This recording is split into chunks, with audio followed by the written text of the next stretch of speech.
Welcome back, everybody, to State of Play with Brandon Bales. I am Brandon Bales, of course, as always, your host.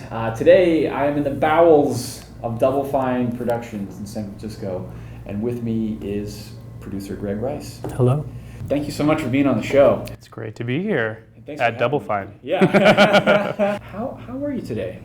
Doing well. Good. Cranking away. Yeah. Busy, a lot of stuff going on, so. I love it. Yeah. You guys have been, you've had a couple amazing, you've had one huge amazing milestone recently, and I want to touch on that first before I get into you and Double Fine and all that. But I don't even have to say it, this Kickstarter thing. Oh, the Kickstarter. I thought you were talking about Happy Action Theater. Oh, no. No. No, that was unexpected and a huge success. Yeah, so it's been incredible. Yeah. You said that you mentioned just a few minutes ago, forgive me for not being plugged in all day, you made some new update to the page, or there's some new announcement. Yeah, part of this whole thing is that we have a documentary crew following us around all the time. And so we have monthly episodes, and today our third one went out. So cool. there's already been a lot of content generated, many hours of video footage and a lot of forum posts and stuff like that. So yeah, there's been a lot of stuff that's already come out of it, and we haven't even really started production on the game in full. So. Well, then, I want to get right to that, with my questions, concerning that. Is there a sense of pride that you guys have started this sort of, gaming Kickstarter revolution? How do you guys feel about that? Is there Yeah, it's nice to see for sure that there's been a lot of people having a lot of success on Kickstarter. I don't think we're by any means the first Kickstarter that was funding a game. I think we definitely got a very large amount of money and brought a lot of focus to the site. We wouldn't have even had heard of it if we hadn't seen cool games on there before we launched ours. But it's definitely been nice to see other larger projects happen since ours did, for sure. That's cool. It just seemed, in my opinion, that it at least on my radar, from a personal standpoint, it was like, oh yeah, Kickstarter, and then it's, whoa, Kickstarter works for games. Yeah. It's like this. Yeah, it was definitely nothing that we expected, for sure. When we launched at 400,000, we thought that was asking a lot, and it was definitely a lot more money than we'd seen people be asking for on there before, which is a lot of the reason that we had held off on doing it for so long. Right. But to see it, do $1 million in a day was crazy, for sure. Yeah. And it was odd how it all went down too, because we were at DICE launching it. We were there to pitch a game to publishers, and we were kind of just looking and seeing that a month out we'd be landing at GDC time, and that would be a good time to get a final push. And then instead it just blew up right away, and we didn't have to worry about the final push as much. And it became this weird statement at DICE that we were totally not intending to make about. We're in a room full of publishers, and we had just done this crazy thing to fund a game that did involve publishers. And we're looking for money. Give some to the golden robot right here. Yeah. That's amazing. So because Double Fine is known, for the passion and the creativity, in gaming, and for the independent nature, of the studio, is there a sort of fear, or are any sort of negative emotions tied in with having all this up front before the game has even been really worked on? Or is there any sense that you guys are gonna let fans down or something like that? Not at all. It's actually been really freeing. Just knowing that we have the money and we can kind of take our time with the game and make it the way we want to make it, and not have to worry about hitting all these publisher milestones, and we kind of can do it our own way. And ultimately, now we don't have a third party to please, a publisher with all of our builds, and it's just trying to please the backers who funded the game, and those are the people that would be playing your game anyway normally, and they're the people you want to make a good game for. So really, it's definitely been a good and fun experience, for sure, and it's definitely made the environment on the team really positive. Good. Yeah. Yeah, that's what I've been learning throughout this whole process, as a guy who has enjoyed games my whole life but never really seeing the business end of it, that's what I'm really pulling away from it, is that there's such a tenuous relationship between the business and art of it all, and that things that I never even imagined, or I'm sure you didn't before you worked in games. It's like, oh wait, there's all these things we have to do this whole time that can come in and. Yeah, it's tough. Whenever there's money involved and creative visions, it can get difficult to manage. And sometimes it goes perfectly smoothly and it's not an issue at all, but it's different every time. And it's nice to be in control ourselves this time and be able to kind of prove that we can do it, Mm-hmm. Is there any idea that now that you've shown that the brand means something to the fans, very clearly, is there a sense that, hey, why don't we just do this for every big project we want, to come along? Yeah, I think we'll definitely look at Kickstarter again once we come to the time where we're pitching another game. But I think that really all of our games are so unique and so different in terms of content, and I think this was just like us. This is us doing that with the business side of things too, and trying to be a little more creative with how we fund the game. But ultimately, I don't think it will work for every game, and it worked here because it was a very specific idea, and it was like an adventure game made by Tim Schafer and Ron Gilbert, which people love and want more of, and so we thought it would be a really smart and cool way to do it. But it's definitely not a way to pitch every game. You have to make sure that it's right for sure. Yeah, and I can imagine that the fans, even Double Fine fans, could tire of it after a while. Like, all right, we get it. Yes, we'll help you out so many times. But I'm sure, again, they play the game anyway. Like you said, it's totally true. You guys have also announced recently Gilbert's game, The Cave. Mm-hmm. That's really rad. Yeah, and I think that was a hard thing. A lot of people were confused and thought it was the Kickstarter game. For 5 seconds, I did too. Yeah. It is an adventure game from Ron, so I could see why people would think that. But yeah, this is a project that's been happening at the studio for about a year now. We partner with Sega for that one, and I'm not working on it, so I can't speak to it too much. But I've played it a few times, and it's looking great for sure. Cool. Yeah. Can you say, in a nutshell, how his adventure sensibilities have leaked into the sort of 2D style of the game? Of the Cave or of ours? Of the Cave. It's definitely an adventure game at heart, which is what Ron does well. Yeah. But I think it's definitely trying to evolve the genre a little bit, which we're trying to do with Double Fine Adventure too. But yeah, coming from Ron, you're going to get a game that is funny and has a lot of funny dialogue, but also has a lot of really cool puzzles, and that's exactly what this is. Fans of Ron's old games will love this game for sure. Cool. Yeah. Well, let's go back to Greg Rice. It's me. Unquestionably. That's an easier topic for me to talk about. You started here 2 years ago. Yeah, I've been at Double Fine for 2 years. I've known Tim for a little while longer than that, but it just happened actually. My 2-year anniversary was a couple weeks ago. Congratulations. It's gone quickly. It's a fun place to be, and the fact that I come to work every day and I'm excited about it makes 2 years go very quickly. So that's the best thing I can hear about someone's job. Yeah. That is great. Makes me happy. So you came in because you knew Tim?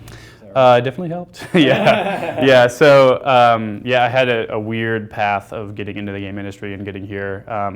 I grew up in Iowa, and I've always loved games since I was really little, but I never really grasped that they're made by people and it's people's jobs to make these games. It was just some weird sort of magic thing that appeared on my TV. Right, exactly. And I started to figure that out when I was in higigh school and stuff, and started getting more into reading games news and stuff like that, and hearing more about the people behind the games. And actually, Tim was one of the first people that I really knew as a person behind a game. So that's kind of neat. But I still when I was figuring out what to do in college, games weren't something you could just pick at the time. So I went to school for music, and then I went to medical school after that. Yeah, and midway through, I was 3 years in. I was just kind of like, this is not for me. I want to try to make something work, and I just kind of picked up and drove out to California and tried to like figure out how to get into games. And my first, well, I started with testing and everything, but my first like real entry into the industry was I worked in the video game department at CAA, and they represent like obviously a lot of large name talent in Hollywood, like in terms of film and music and stuff, but they also have a video game department. So I was working with Seamus Blackley, who created the Xbox, at the video game department at CAA, and through that just got to know a lot of people in the industry, and it definitely helped. And Tim was one of those people, and I kind of latched onto him and wouldn't let me go. That's amazing. So how does a video game guy? I'm a huge video game star creator. What do I need an agent for? So I mean, it's definitely a different relationship than like actors have with their agents. It was more like setting up game deals with publishers. So we had a lot of the large name talent in the industry, like the guys at Infinity Ward and like Cliff Bleszinski and people like that were the kind of clients that we represented in Tim. And the job was negotiating their deals with the EAs and Activisions of the world.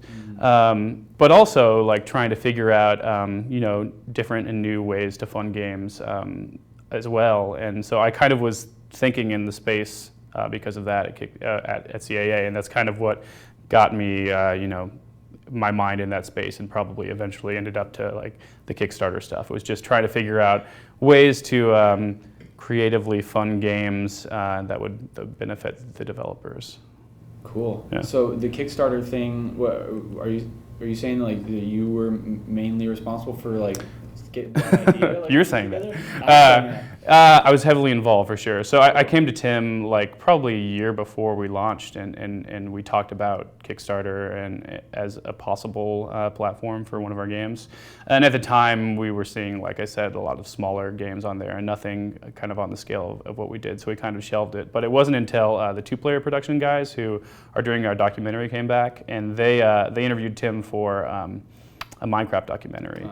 And they funded that through Kickstarter. So they had, I think they made like $300,000 or something on that. And when we saw that number, it fell more in line with like some smaller projects that we were looking at here at the studio. I mean, it was still far less than a Costume Quest or a Stacking, but it was what got us thinking about it again. And they prodded us trying to get us to do a documentary about Double Fine on Kickstarter. And so that's what brought the conversation back up, and somehow in there we got confused and thought that they were saying we should do a game, but really they were saying we should do a documentary, and eventually it just kind of took shape into what it became now. And so that was like last October, and then I spent from October through the following February just kind of trying to work out all the kinks and talking to Steam and making sure we could get codes and all that kind of stuff, and just like logistically figuring out how we would do this. And it's been a long road, and it was nice to see it blow up the way it did, because that was like, I was hoping to make more than 400,000, but I was never hoping to make 3 million. Yeah. So. That's awesome. I would say that your job is secure for a while. Yeah, well, it definitely was. I mean, the two-player guys had a huge part of it, and Tim definitely was open to it from the beginning and very supportive of the project, and it's cool to see it happen. Will it be called Double Fine Adventure when it is playable, or is that a placeholder? No, actually, right now it's called Codename Reds. We name all of our games after bars in Chinatown for their code names. Cool. And this was actually, I think, the last one we could find. We've gone through like 10, because there's games that were canceled too that have code names that are taken now. So I think this was like the last code name in Chinatown. We might have to start moving into other neighborhoods. But yeah, Tim's still working on like the concept and design and everything. So once that gets nailed down, we'll have an actual name. Right. I think the documentary might be stuck with Double Fine Adventure though. It's appropriate for a documentary. Yeah, it works. That totally works. Yeah. That's really great. Well, let's talk about Let's talk about, I mean, aside from that, you guys have just had a really busy couple of years. I mean, since you stepped on, like, there's been so much going on. Yeah, and a lot of that was started when I got here. So I got here after Brutal had shipped, and once the Amnesia Fortnite games had been made. So like halfway through Brutal, once we lost when we lost a publisher and we're kind of in limbo there for a little bit, Tim split the team down into smaller teams and allowed people to kind of pitch their own ideas. And out of that, like, they spent 2 weeks prototyping all those ideas, and that's where like Costume Quest and Stacking and Iron Brigade and Once Upon a Monster all came from. So when I got here, those games were all in production, and I had never worked at a studio in this sense. Like I said, I've been a tester, but it was completely different because I was external tester and not working like in a development studio. So Tim like really allowed me the freedom to kind of like find my place and move around between teams and figure out what I liked and where I fit in. So that was really nice. And my first like real project that I dug in on was the Iron Brigade, actually. So I was assistant producer on that game, and I wrote a lot of the dialogue and stuff in that game too, which is cool. That's to awesome. Be my first game and be like writing a game with Tim. Oh, it's so rad. Yeah. It's kind of a dream come true. Yeah, for sure. So is that the title that you've had the most hands-on time with, that you guys have put out? Yeah, definitely, for sure.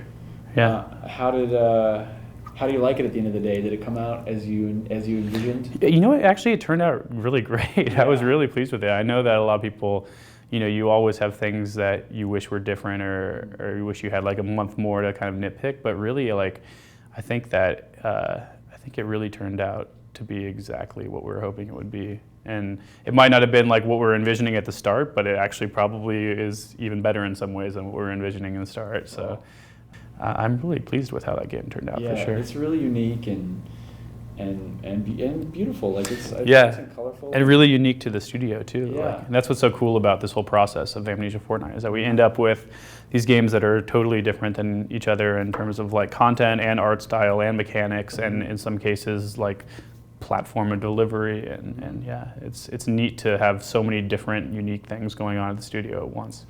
How is that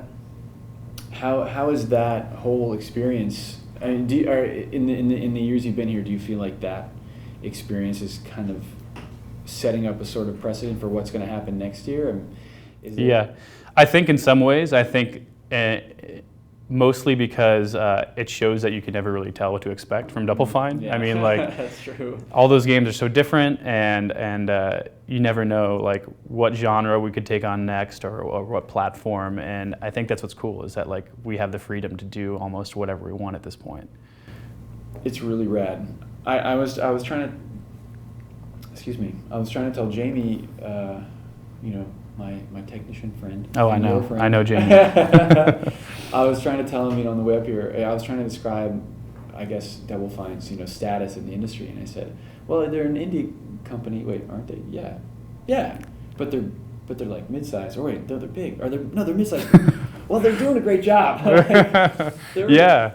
I think that's a neat thing too, is that we've been able to find this weird space, like we're in between like the AAA huge teams and the, you know, 2-3 guy teams, and we're able to kind of, there aren't that many people there, and we're able to kind of do new things and different things and exist in this weird space, you know. So are you kind of conscripted into following through with this adventure game, with Double Fine Adventure? Are you going to be producing that until that ships? Yeah, so that's the thing, is that up until now I had been on a lot of projects at once, and kind of everybody here at Double Fine really wears a lot of hats, and so like I've been handling some production stuff, but also some PR stuff, and it's nice that like now I get to focus and just be producer of Double Fine Adventure for the next year, and I'm very excited about it because I always loved all of Tim's old point-and-click games and Ron's, and it's going to be a dream come true to get to work on one of them. Have you gone back and done some research, like gone back and like sifted through some older games or games? What are some games that you hadn't played before that you played recently? So the only Tim game I had never played, and I just played it, was Full Throttle. Oh, cool. And I actually played through it with my mom, which was funny. And she doesn't play games at all, but Yeah, as part of the Kickstarter thing, I started up a game club for backers right after we started, and so we get together like every Saturday or as many Saturdays as possible and play through some old adventure games. And we played through that, and we played through Day of the Tentacle, we played through Sword and Sorcery, and yeah, a lot of stuff. But yeah, I mean, I played all of those old games when I was young, and it's cool to revisit them and see the things that still work and the things that we like about it and the areas that maybe could be modernized a bit. It's been fun to check that out. What are some of the areas, from your mind? Maybe not officially from Double Fine. Yeah. But well, Tim's the designer, I'm not the designer, Right. but as far as I'm concerned, I mean, those games still hold up in terms of art and in terms of story and character, and I think that's what people really get into with those games, is that they're just like, almost like playing and interacting with a cartoon, and it's like, a lot of other genres have started to take a lot of those things on, and you get more story-based games in other genres, but I think it's still the thing that people really like about adventure games, is that they're very narrative, and you can kind of get lost in their worlds. But yeah, I mean, I think as far as like interface and design and stuff like that, there might be some places we can kind of push things forward for sure. So we need to do that. Like menu systems, things like that, ways to access inventory. Yeah. Like when we're playing Full Throttle, you use the verbs very, very rarely. So I mean, things like that, I think, are things that can be re-examined and hopefully freshened up a bit. Cool. So something I've always wanted to know, in the past few years, especially, coming from Amnesia Fortnite, there's a way to see it from the outside that, that when the Brutal Legend, had that difficult, it had difficulty getting out of the gate, and how much of that, how much was the Amnesia project came from sort of malaise about that, perhaps, like the fact that was there sort of frustration with that, and that's what like spawned this sort of like. Yeah, I think it's definitely something that like gets your creative juices flowing and gets people excited in the company. And we've done it again once since I've been here, Cool. And it's nice to be able to like just take a breath and like. You're so focused on the project you're working on. It's nice to kind of just like get away from it for a bit and just like be super creative for a couple weeks, and maybe even try out a different role that you haven't done before. And we see that a lot, people moving around and trying out something new. And then once you come back to your project, you're just like invigorated and excited about it again. So it's neat to take a little break like that for sure, and then you end up with a bunch of awesome ideas that are proven out. So in moving forward, do you guys have AAA titles like planned that are in the works? Like yeah, I mean, it's definitely something that we'd like to do, and I think it's getting back to what we talked about before, which is that we have a lot of freedom now at this point to explore those kind of things and try out, projects that have teams of 3 and some that have teams of 20. And I don't think it ever, like Tim has been very vocal about wanting to do a Psychonauts 2 someday, and that would obviously be a large project. So it's definitely something that we would love to do at one point. And it's just nice to be able to have the flexibility to jump back and forth like that. Well, thank you so much. Thank you so much, Greg, for being on the show. It was great. Yeah, it's nice to get a look inside and see that you guys are really firing on all cylinders and keeping the imagination alive. It's really awesome. Well, thanks. So, yeah. Thank you. And congratulations on the awesome job. Cool. So right. Thanks for watching State of Play, everybody. My guest has been Greg Rice, Double Fine Productions. We'll see you next time. I guess this is the first stop. This is the sign when you cross the Golden Gate Bridge. I don't think it's there anymore, actually, but this is where the name of the company came from. So this is the Double Fine Zone. Tim thought if he named his company Double Fine, then when you're entering the city and seeing the sign, you would be entering the Double Fine Zone. I got you. Our territory. Yeah. Yeah, so this is a wall of Brutal Legend art. Some pieces are missing because Tim's out in Australia for a museum exhibit. But lots of awesome stuff here. From guys who've been working with Tim forever, for sure. Yeah. Like Peter Chan here has been working with Ron and Tim back on like Monkey Island games and Day of the Tentacle and everything. Scott Campbell was the art director on Psychonauts. So he's a good friend of the studio. But yeah, we definitely have a large focus on art here, and about half the studio is artists. So we generate a lot of cool stuff. It's so great. It's what sets it apart. This is where we have company meetings. It's basically the only room that can hold the entire company. Yeah. We sometimes have like press events and stuff in here too, but this is just our lounge. And we also screen movies every once in a while. We just watched a movie with the company. Oh, it's such a good show. Do a lot of stuff for reference for games. Cool. Got a Dreamcast, I see. Of course.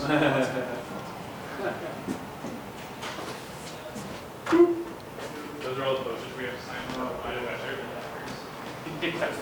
I think there's 1,200. It's taking a long time. But these are the two-player production guys who are doing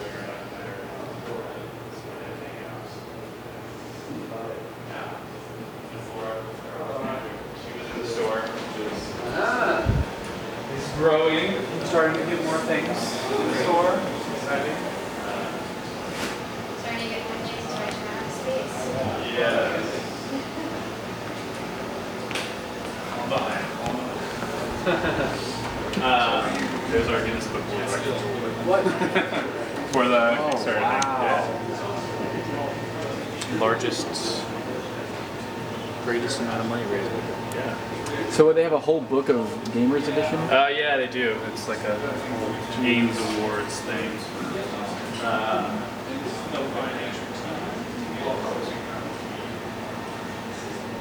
The whole studio is kind of split up into projects. The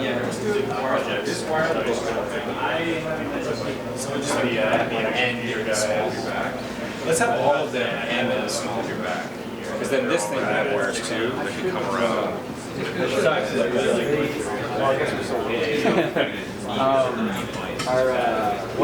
need to work on that? Like, because it crosses over a lot. We're figuring out right now. Working on some stuff. Cool. This is that's something you got to do anyway. We get the largest team on the studio right now that's both of these pods. A lot of fun stuff going on there. I wonder if, like, The wall of Psychonauts art. oh man, Yeah, so so good. it's organized where it like goes through the game from left to right chronologically. Okay. A lot of awesome concepts, including this one, which was drawn by Tim.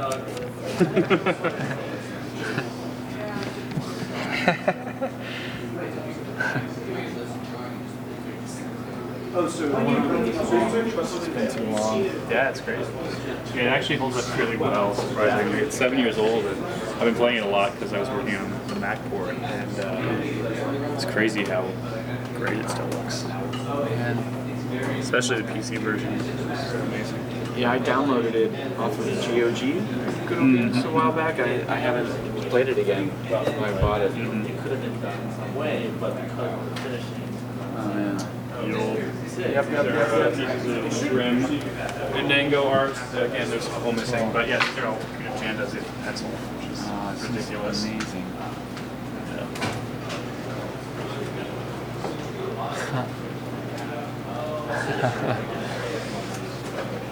Black Velvet Room, right here.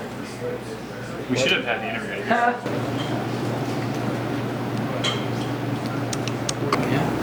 Awesome. Well, this has been great.